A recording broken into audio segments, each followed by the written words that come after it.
Sejam bem-vindos ao Bistrô da Júlia. Hoje nós estamos com o Expresso Duplo, que a gente vai falar sobre o livro do Expresso, que é o livro Civilização 2.0. Por que estamos sendo obrigados a imitar as formigas? Com o doutor em comunicação, Carlos Nepomuceno. Chamo ele aqui de Nepo. Nepo, por favor, se apresente. Boa tarde, bom dia, boa noite, né? Pegando a ideia do Luciano Pires, né? Meu nome é Carlos Nepomuceno, Nepo, que para fazer sucesso no Brasil só 4 letras, né? É Zico, Xuxa e Pelé, então eu tenho que ser Nepo. Eu sou mestre e doutor em ciência da informação. Acabei de botar na Amazon ontem meu 6º livro, A Casa do Eu, que é o 2º livro depois desse. O ano passado foi o Sapiens 2.0 e agora A Casa do Eu. Então tenho 6 livros publicados. Comecei no digital em 1983, no primeiro jornal de informática do Brasil, que foi o Data News. Depois passei um período aí trabalhando em sindicatos, até usando informática em sindicatos, e depois entrei na internet. Fui pioneiro na internet em 93, entrei no Alternex, na Rede Nacional de Pesquisa, era uma parceria. Fui coordenador do Alternex, o primeiro provedor de acesso no Brasil, e montei minha empresa em 95. Foi a primeira empresa de consultoria de internet do Brasil. Aí fiz mais de 500 projetos. Aí quando foi 2006, eu comecei a reduzir a operação e comecei a entrar na conceituação. Aí foi o meu primeiro livro, comecei a dar aula em pós-graduação e aí a partir daí começou a conceituação. Criei há 7 anos a Bimodais, que é uma escola que estuda a ciência da inovação. Eu hoje me considero um cientista da inovação e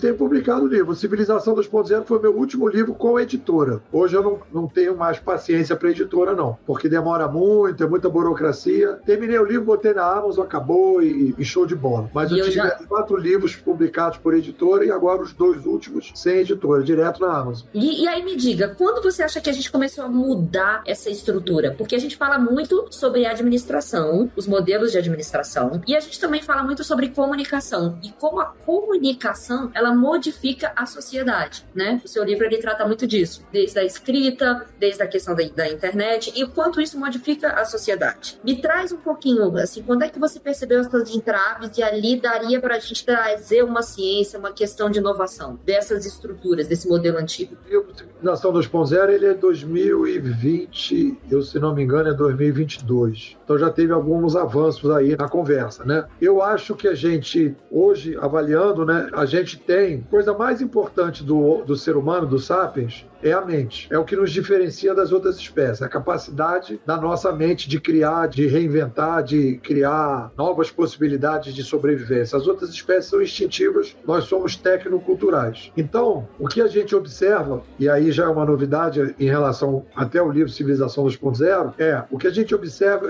toda vez que a gente recebe, cria uma nova tecnologia cognitiva, ou seja, que a gente traz uma órtese para a mente poder facilitar o trabalho e ela poder fazer coisas que ela não podia antes, a gente cria uma nova era civilizacional. Primeiro a gente teve os gestos como o início dessa jornada, depois a oralidade, que a gente começou a desenvolver a memória. Tudo isso aí eram tecnologias ainda internas, não órteses externas, né? Mas a primeira tecnologia cognitiva externa foi a escrita, manuscrita. E a partir dali a gente liberou o cérebro, porque a memória era toda na mente. E aí as pessoas precisavam decorar. Os mais velhos eram chamados de bibliotecas. Morria o mais velho, morreu a biblioteca. Aí a gente então criou a escrita. A escrita é uma tecnologia cognitiva que permite a memória fora da mente, pela primeira vez, né? Permite o cálculo fora da mente. E aí a gente começou, a partir daí, um novo ciclo. Foi justamente naquela passagem ali do Sócrates para o Platão que o Sócrates não aceitava escrever. O Platão que começou a escrever, e tudo que o Sócrates falou foi o que o Platão escreveu. O Sócrates, ele era anti-escrita, porque ele achava que a escrita ia tirar a inteligência e tal, aquelas coisas que sempre acontecem, né? De resistência. Aí veio a escrita manuscrita, e aí criamos os impérios, tudo só foi possível por causa disso. O imperador, para poder dizer que ele queria mandar, ele mandava uma carta e com o selo dele. Aí o cara obedecia. Antigamente não dava para ter o império. O imperador disse, mas disse para quem? Como é que eu vou ter certeza que ele disse? Não tem como. Então o império foi criado por causa do papel escrito, né? Com o carimbo do imperador. Aí depois veio a escrita manuscrita, que aí houve a popularização da escrita, que não era popular. Aí a gente criou uma nova era, que foi ali a renascença. Toda vez que acontece isso, tem uma renascença. A renascença da escrita manuscrita foi o surgimento das grandes religiões monoteístas, né? O islamismo, o cristianismo e o judaísmo, né? O judaísmo primeiro, depois o cristianismo. aí deu um boom ali, né? Aí teve o movimento grego, uma renascença grega ali, e depois a gente teve o processo da escrita manuscrita impressa em 1450,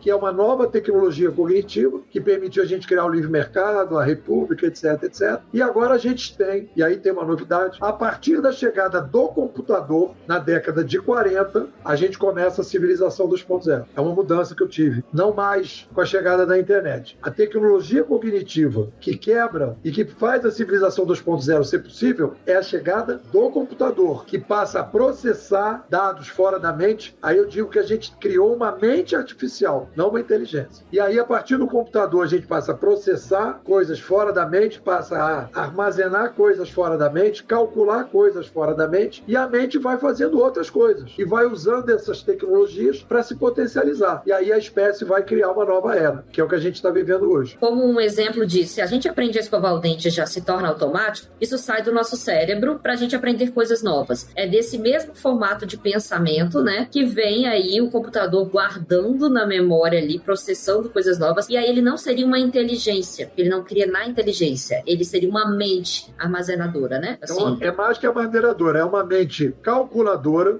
processadora, armazenadora e viabilizadora da comunicação do ser humano. E aí, com essa nova comunicação, se permite um novo modelo de cooperação, que é o que a gente está criando. Tem uma coisa legal, que é uma novidade desse ano, que já está nesse novo livro, quer dizer, eu faço uma introdução e aí vou fazendo análise, e aí é legal, Júlia, que a gente vai criar uma fórmula. Olha só que doideira, cara. São 20 anos estudando isso. A gente criou uma fórmula que é pequenininha, que explica a caminhada do ser humano, que é a seguinte: S é igual a D sobre C. O que é essa fórmula? É a fórmula estrutural da espécie. S, a sustentabilidade, a qualidade de vida das pessoas. Quando a gente aumenta C, a complexidade, tanto em termos de pessoas como em termos de singularidades, a gente é obrigado, Júlia, obrigado a descentralizar a sociedade. Por quê? Porque a única forma sustentável para eu lidar com mais complexidade é aumentar a responsabilidade de cada pessoa. Não é verticalizando, é horizontalizando. Então, esta fórmula simples explica de onde nós estamos vindo para onde nós estamos indo. E já é assim na história. Criação da República, você vai ver o seguinte: de 1450 a 1800, nós tivemos um salto de 450 milhões para 1 bilhão de pessoas. Dobrou. Aí a gente precisou criar um modelo descentralizado. Termina o rei e vem a República. A escolha do rei pelas pessoas, né? Vem o livre mercado, que é a possibilidade das pessoas venderem para mais gente. E aí você descentraliza a sociedade. E foi isso que viabiliza que a gente pudesse lidar com a complexidade de 1 bilhão. Olha só a doideira. A partir do momento que a gente potencializa a mente, que a gente aumenta a descentralização, a galera se anima a ter mais filho. Aí a gente vem com um outro aumento exponencial de 1 bilhão para 8 bilhões nos últimos 220 anos. E com 8 bilhões a gente precisa de novo de uma revolução tecnológica cognitiva, que é o que a gente está vivendo agora. Então aumentou o tamanho da população, você precisa de uma nova tecnologia cognitiva. A nova tecnologia cognitiva cria um novo modelo de cooperação mais descentralizado e a partir daí a gente inicia um novo ciclo e aí provavelmente tem um novo aumento populacional que vai nos levar para uma nova necessidade de uma nova tecnologia cognitiva. Aí é um espiral civilizacional progressivo. E aí a gente entra na metáfora das formigas, que você explica pra gente que os modelos de administração, e até eu acredito não só de administração, mas de comunicação, de tomada de decisão, né? Eles saem do modelo manada, em que você tem um mais velho, normalmente uma hierarquia, com até 50, você diz no livro que tinha até 50 pessoas, e vamos para formigas ou abelhas, em qual na biologia trabalharia o feromônio, que tomaria as decisões, seja um soldado, ele toma uma decisão e ao mesmo tempo ele é um soldado, e na população a gente utilizaria a tecnologia. Eu vi que você leu direitinho o livro, hein? Uhum. Então é o seguinte, o que acontece? Quando a gente olha para as outras espécies, aí a gente compara lobos com formiga, o modelo lobo é um modelo hierárquico verticalizado com líder alfa. Só que existe uma limitação da quantidade de membros, porque o modelo de cooperação dos lobos não permite saída do modelo do líder alfa. Quando a gente olha para as formigas, e aí você vê uma população ali de milhares ou de milhões no formigueiro, aquele modelo de líder alfa, quando o pessoal diz assim, o formigueiro tem uma rainha. Naquele livro do Emergência, do Steve Johnson. Ele questiona, ele diz, olha, a rainha do formigueiro não manda no formigueiro, ela é reprodutora. O formigueiro é uma uberização primitiva, é uma blockchainização primitiva, em que a formiga curte o caminho, a primeira que chega, que nem o Waze, aí as outras vão entrando para pegar comida, e a última, quando acaba a comida, vem criando outro código, curtiu ou não curtiu, dizendo, acabou a comida, não entra mais aqui não. Aí ninguém entra mais lá. Então, é um modelo descentralizado que é um blockchain biológico. E a gente está agora, por uma necessidade populacional, criando um modelo mais descentralizado, já no modelo formiga. O Waze é formiga, a Airbnb é formiga, Uber é formiga, Mercado Livre é formiga, o Amazon é formiga, Google é formiga, recebe aquelas informações todas e permite que as pessoas tomem decisão baseado, olha só que interessante, na confiança entre desconhecidos. Ninguém deixaria 20 anos atrás a filha entrar num carro de passeio de um motorista que não fosse um taxista. Hoje ele deixa por quê? Porque aquele motorista é avaliado por milhares de pessoas. Então isso é o novo cenário. Então a civilização 2.0 é uma civilização em que a gente está introduzindo o que a gente chama de curadoria 1.0, que é a uberização, que é plataforma central, que é o YouTube, e a gente está indo, na minha visão, para o futuro, para o modelo de blockchainização. O que vai consolidar o mercado não é a uberização, é a blockchainização, porque é mais descentralizado. Então essas plataformas YouTube, Facebook, etc., na minha visão, estarão em crise no futuro próximo. E aí eu tenho uma dúvida, me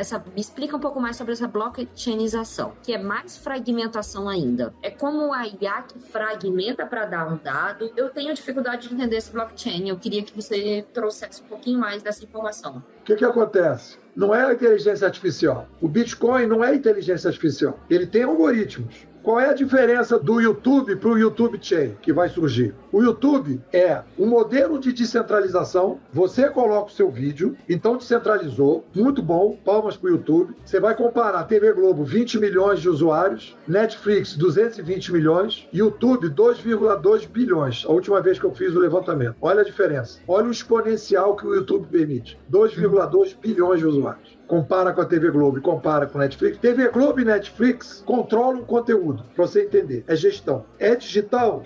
O Netflix é, mas é gestão. Por quê? Porque controla o conteúdo. O YouTube é uma gestão descentralizada, porque ele controla a plataforma, mas permite o usuário colocar. E aí eu chamo isso de curadoria 1.0. É curadoria porque quem coloca conteúdo, o YouTube não bota um vídeo. Tudo que bota um vídeo é o usuário. Por isso que dá 2,2 bilhões, porque você escala aquilo. Só que o YouTube controla a plataforma. Se alguém disser, tira isso do ar, eu não gostei disso, ou alguém do YouTube, não gostei e tal, cria os critérios dele e acabou. Então ele passa a mandar naquela plataforma de 2,2 bilhões e tem muita gente pessimista que diz assim, centralizou o mundo, está centralizado, a gente agora está à mercê das big techs, não sei o que, aquele papo, né? Beleza. Só que o YouTube Chain será o usuário que coloca o vídeo, só que não haverá plataforma central. Como é que funciona o Bitcoin? Os mineradores do Bitcoin, que ganham dinheiro, armazenam as coisas na sua plataforma, no seu computador, em casa. Então você tem milhares de mineradores que armazenam aquilo, mas não é uma empresa central. Não tem ninguém que controla o conteúdo. O cara só armazena. O cara que cria a plataforma, cria as regras e as pessoas aceitam aquelas regras e botam os vídeos ali. O YouTube, por exemplo, você bota um vídeo lá. Até chegar a 1000 visualizações, você não ganha nada. Só quem ganha, se tiver propaganda, só quem ganha é o YouTube. Só que de 1000 em diante. Na outra, do YouTube Chain, o cara pode dizer não, o cara vai ganhar na hora que começar a clicar. E aí você vai criar um outro modelo, muito mais distribuído, muito mais descentralizado, e essas big techs vão viver a crise. Quem vai derrubar o YouTube é o YouTube Chain, o Airbnb Chain, o Uber Chain e as coisas Chain todas que vão surgir aí. Por que eu estou afirmando isso, Júlia? Por que eu estou afirmando isso? Porque o ser humano vai sempre escolher o caminho melhor para viver. E o melhor caminho é a descentralização. Perfeito. Não é posição política não, Júlia. É ciência da inovação bimodal. É instinto de sobrevivência com tecnologia e uma quantidade exponencial de pessoas. É a soma de muitas pessoas mais a tecnologia. S igual a D sobre C. Tem uma outra fórmula que é importante também, que tem a ver com a história da casa do eu, que é a seguinte: qual é o impacto nas pessoas do S igual a D sobre C? Aí eu criei uma outra fórmula, que é a seguinte: S igual a P sobre D. O que quer dizer isso? quanto mais a gente descentralizar, mais a gente tem que se potencializar, mais o ser humano tem que se responsabilizar. E aí a gente entra na demanda de potencialização. E é por isso que eu escrevi o livro A Casa do Eu, que é um guia existencial para ajudar as pessoas a se potencializar. E aí eu ia entrar nessa parte, porque você fala que as pessoas precisam de confiança. A gente precisa confiar uns nos outros. E eu tenho aquele outro autor, filósofo coreano, que é o Byung-Chul Han, que fala que as pessoas estão, pelo contrário, confiando menos. E é por isso que existe até, por exemplo, compliance, comitê de ética, portal da transparência, dados. E aí ele traz esse ele é sempre contraverso, ele diz. Ele tem vários livros, né, como aquele Sociedade do Desempenho, ele tem, né, No Enxame e outros, e ele fala exatamente desse burnout da gente, que a gente é um projeto pessoal sempre em produção, né, o tempo todo se produzindo e que podemos chegar a estafas nisso. E aí eu acho legal a gente conversar do mapa do eu, exatamente porque eu acho que é um caminho para isso não acontecer no ser humano. Mas aí eu tenho a dúvida, estamos confiando mais nas pessoas, como, por exemplo, eu deixo uma filha ou deixo um adolescente pegar um carro com um estranho no Uber, ou não estamos confiando e é por isso que queremos ver os dados e as coisas das empresas, como antigamente a gente não tinha esse interesse? Eu acho que a cooperação entre desconhecidos está vivendo um boom exponencial. O que ele não está vendo é o seguinte, no momento que eu, por exemplo, o Waze, que é o processo de cooperação maior do que o Waze, você o Waze dá para dizer que tem um buraco, que tem uma blitz, que tem... Aí você tem, todo mundo está com o Waze ligado e ele está te informando lá na frente aonde tem engarrafamento para você não pegar o engarrafamento. Isso é o quê? Cooperação entre desconhecidos. Só que ele está falando de uma cooperação, de uma confiança, que é a confiança 1.0. Eu confio no vizinho, eu não sei o quê. O que a gente está vivendo é uma cooperação em massa entre desconhecidos. Qual é o problema hoje desse burnout que as pessoas estão vivendo? O problema é que as pessoas foram formatadas, e a gente é formatado para virar sapiens, para um mundo centralizado. E é por isso que eu escrevi A Casa do Eu. Um guia existencial para o Sapiens 2.0. O que eu estou dizendo pro cara? Você tem que procurar o que é o potencialismo. Eu vou trazer do passado o Ikigai. Eu vou trazer do passado os estoicos. Eu vou trazer do passado Nietzsche. O que eles diziam? O que é o Ikigai? Procure, e eles viveram mais tempo, né? Os japoneses que abraçaram o Ikigai vivem mais tempo. Procure aquilo que te motiva, que você tem habilidade, que viabiliza e que a sociedade quer comprar. Ou seja, procure o seu potencial. Tem umas frases do livro que eu acho bem bacana, né? É do Philippe Magro, que ele diz: você é o único você que vai existir na história do mundo. E aí eu boto embaixo: seja você. Então, e tem uma outra frase que eu gostei também, né? Que eu sou ateu, né? Mas a frase eu gostei bastante. Eu não me lembro do autor, que ele diz assim: Deus te deu talento. Você agradece Deus potencializando o seu talento. Colocando ele na prática, né? O potencialismo é cada pessoa assumindo o seu diferencial e contribuindo com a sociedade com o seu diferencial. Aí, com isso, qual é a métrica? Júlia, a métrica a gente inventou também. Tá lá na Casa do Eu, lá no primeiro andar, última sala, que é a torneirinha, que é o bom TRC. Qual é o critério para você ver se você está indo bem na vida? É o bom TRC. É a taxa de bom humor, otimismo, motivação, tranquilidade, resiliência e criatividade. Se tudo isso tá bem, o cara te pisou no pé, você não deu um tapa na cara dele, sabe? Você tá tranquilo, tá criativo, né? Tá de bom humor, não sei do que, papá. Você tá com a métrica indo na direção boa da tua vida. Se isso não tá acontecendo, é que alguma coisa tem que mudar. Por quê? Quando a gente se potencializa, a gente aciona a torneira lá de baixo do primeiro andar. Quando você faz o que gosta, teu bom TRC sobe. Quando você faz o que não gosta, tá num ambiente que não é legal, teu bom TRC cai. Isso não teria uma individualidade?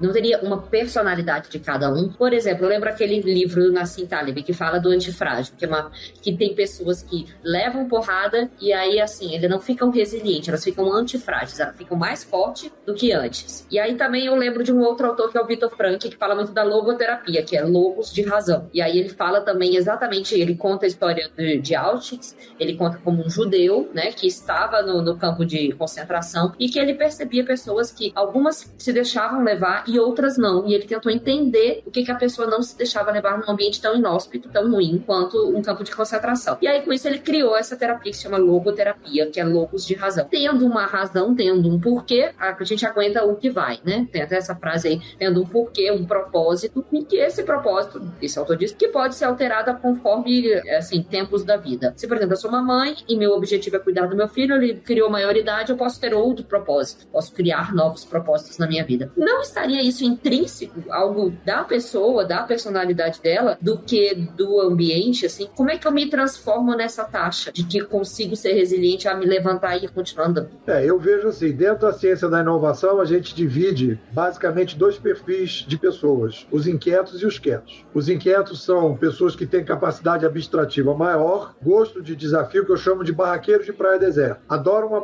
botar barraca em praia deserta. Então, esses são os inquietos. Os quietos são os caras que consolidam as novidades. Então, existem esses 2. Por tendência, os inquietos tenderiam a procurar mais esse lado potencialista. Só que o que acontece é o seguinte, existe e vai continuar existindo os quietos e os inquietos, mas quando a gente muda de era civilizacional, o patamar sobe para todo mundo. Todo mundo vai ter que, de alguma forma, trabalhar. Mas por quê? Por que isso é demanda? O cara chega assim, hoje a gente tem muito mais informação e muito mais escolhas. Eu estou escrevendo um outro livro, vou publicar antes do final do ano, se chama Amor 2.0, Relações Sexoafetivas na Era Digital. Então, antigamente, você procurava um namorado para casar, uma namorada, entre o teu ambiente. Amigos, parentes de amigos, não sei quem, pessoas do trabalho, pessoas da faculdade e tal, era ali. Hoje, você tendo um aplicativo, você ampliou o leque para todas as cidades próximas. De repente, se o cara quiser, ele pode ir mais longe ainda. Então, a gente tem muito mais escolha. É o que eu chamo de abundância 2.0. Como é que você combate a abundância? Definindo para onde você quer ir na vida. Se você não tem um mapa interno, você não sabe. Vou fazer curso de quê? Vou para onde? Vou namorar quem? Não consegue, você fica perdido. Então você precisa dessa referência interna. Aí você vai dizer quais são as coisas que me fazem bem, quais são os meus potenciais. Realmente eu estou acertando porque o meu bom TRC subiu, então eu estou indo nessa direção. Essa escolha derrubou meu bom TRC? Não é isso. Essa aqui aumentou meu bom TRC? É isso. Então a escolha é interna, não mais externa, como a gente vê hoje, né? Esse movimento instagrante, né? O meu vizinho gostou, não sei quem, sabe? Tem que cair para dentro de volta. O que era uma escolha anterior, agora é uma obrigação. Agora, essa bússola interna, de como criá-la, aí também a gente está tornando ela, por enquanto, um caos, porque estamos numa revolução civilizatória. Então, estamos fazendo dela um caos para que ela tenha uma saída,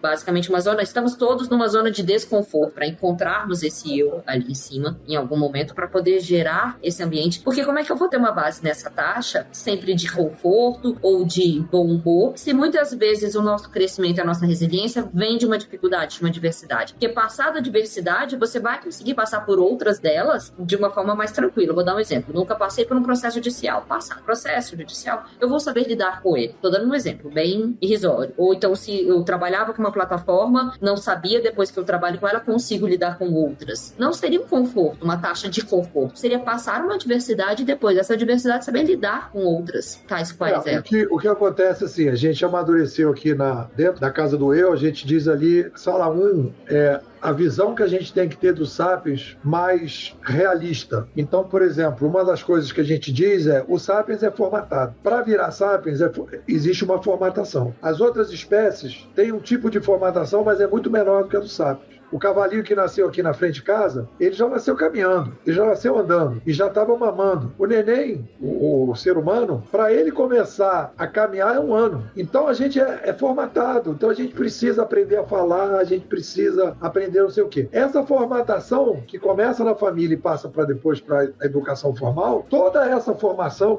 essa formatação que a gente está tendo é uma formatação para o Sapiens 1.0. A gente precisa agora de uma formatação para o Sapiens 2.0, para ele assumir a sua potência. E aí a gente está vivendo a formatação para um mundo que está acabando. Então a ideia da Casa do Eu é um manual, talvez um dos primeiros manuais para ajudar o Sapiens 2.0 a ser reformatado, para os novos serem formatados e os antigos serem reformatados. Aí a gente divide em 3 andares, a Casa do Eu, né? Primeiro andar e porão é o corpo, traumas, sensações, dores, etc. São as coisas mais básicas, são as sensações. O segundo andar são decisões operacionais emocionais, trabalho, casa, relações, moradia, etc, etc. Coisas que eu decido aqui. E o terceiro andar são as questões existenciais. Para onde eu vou, o que eu quero fazer, qual é o meu forte, qual é a questão, o que é o Sapiens, como é que é, para onde é que eu estou, qual é o cenário. É aqui o terceiro andar. Então a gente dividiu em 3 mentes. A mente primária, que traz essas emoções todas, a mente secundária e a mente terciária, que está no terceiro andar. O que é uma vida mais saudável? É um gerenciamento saudável, consciente, que anda nesses 3 andares em várias salas. Então, isso aqui é uma questão do terceiro andar. Isso aqui é segundo, isso aqui é primeiro, né? Eu tenho uma sensação. Então eu tenho que avaliar que sensação é essa no meu segundo andar e qual é o sentido que tem isso na minha vida no longo prazo. O terceiro andar é longo prazo. Eu defino a minha existência no terceiro andar. No segundo andar são decisões do dia a dia. Vou comer o quê? Como eu não como? Vou morar onde? Que trabalho que eu vou ter? Com o que eu vou me relacionar? Amigos, relações sexoafetivas? Como é que eu vivo isso tudo? Então isso tudo está dentro da casa do eu. E aí as pessoas precisam disso para poder se gerenciar melhor nesse cenário. A gente já teve algumas teorias, por exemplo, a pirâmide de Maslow falava disso, dessa segurança lá de baixo. E aí você está trazendo, então, uma nova forma de ver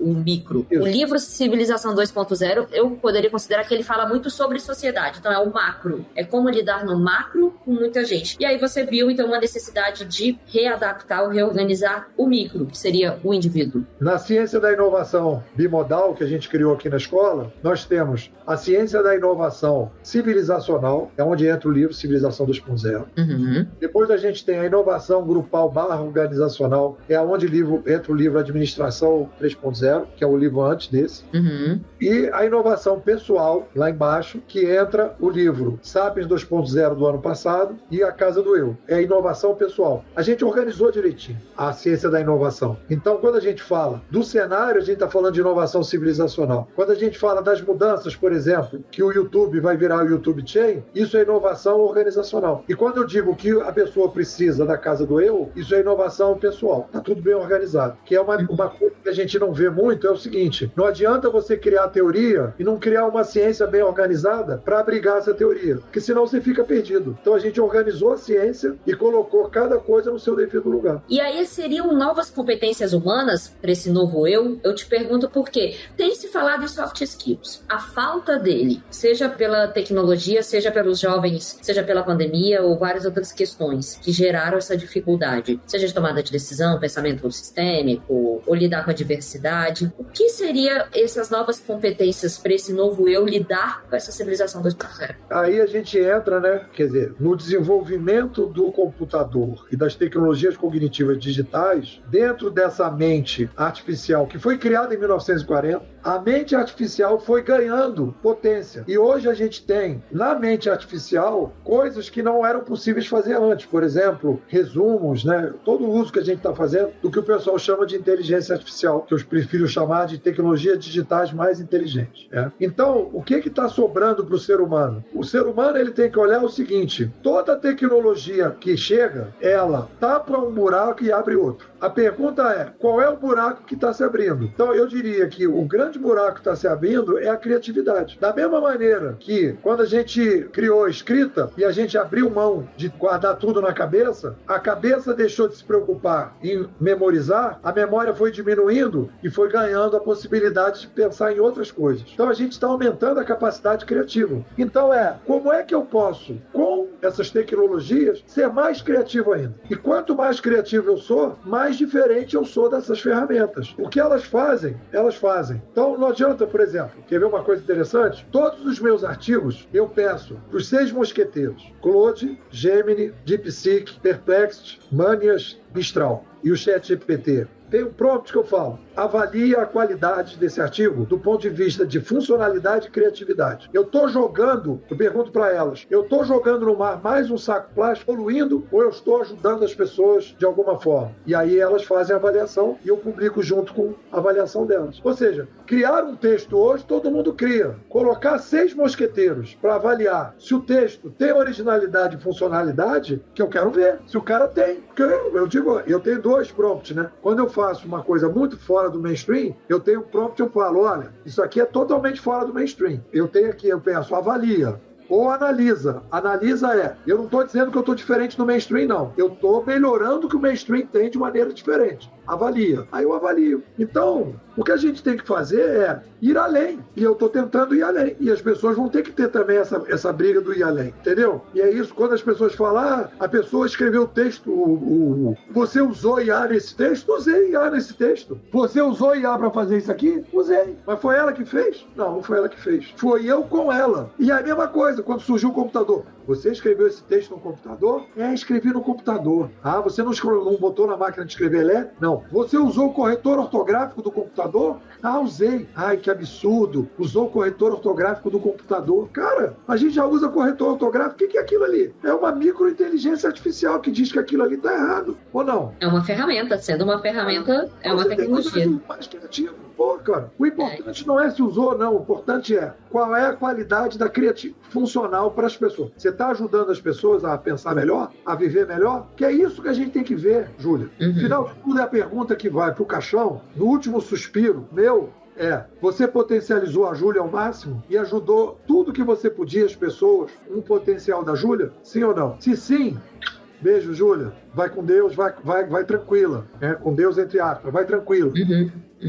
Agora, se você não se potencializou, chato, hein? Chato mesmo, né? O que tu acha? Eu acho que é uma liberdade a gente ter o direito de se potencializar. Só que eu acredito ainda que tanto a sociedade quanto as hierarquias, a gestão, ainda não nos dá esse espaço total de liberdade. Estamos buscando. O home office é um exemplo disso, que é a junção de uma vida privada, de uma redução, por exemplo, até de trânsito, com as entregas e as demandas que você tem. Mas nem toda visão, e até existem modelos que são presenciais ou híbridos e vão se ajustando. Mas eu acredito que a gente ainda tem uma dificuldade enorme de conseguir potencializar o que a gente é, por causa de barreiras da sociedade. E aí a gente vai buscando esse caminho, porque é da natureza do ser humano quebrar isso. Assim, a gente buscar novos meios, como você diz, como viver melhor, né? Mas a potencialidade da gente, de tudo que a gente ainda encontra-se barreiras, e aí a gente tem que tentar ultrapassá-las, faz parte da natureza humana. Desde quando a gente tinha dificuldade de expor a arte, e hoje em dia já não há tanta dificuldade. Então, assim, tudo que proíbe ainda nos abre a possibilidade de respiro. E eu não sei o quanto que isso ainda contribui. Eu tenho uma admiração danada. Você vai ali no TikTok, tem uma menina que toca sanfona, que toca guitarra, do interior,